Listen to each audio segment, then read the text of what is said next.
Hello, and welcome to How to Create Unforgettable Online Experiences. Put the online in parentheses because a lot of what I'm going to be talking about could be used for both online as well as offline experiences. So anything from a website to an app to a call center to an event. If you've noticed lately, a lot of online experiences are becoming more and more the same. Most online shopping sites, they're the same. Most online banking sites, more or less the same.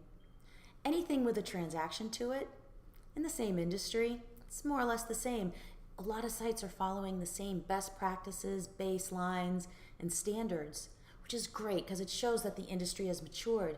But at the same time, how do you break through that and create something that's truly unique and memorable for your customers, that represents your company and your company's brand values?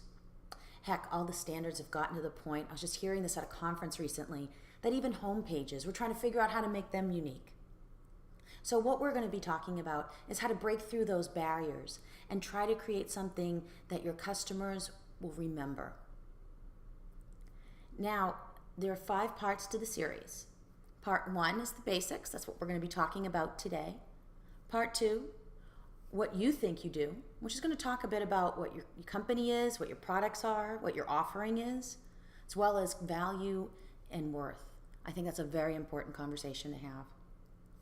Then we're going to be talking about in part 3 what your competitors think you do. Yep, all about the competition. And just so you know, your competitors, they should be your best friend.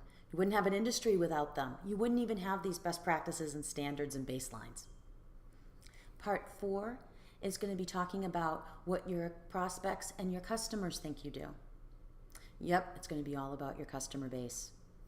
Then in part 5, how do all these parts fit together, right? We're going to bring it all together. We're going to synthesize the information and we're going to start creating unique experiences.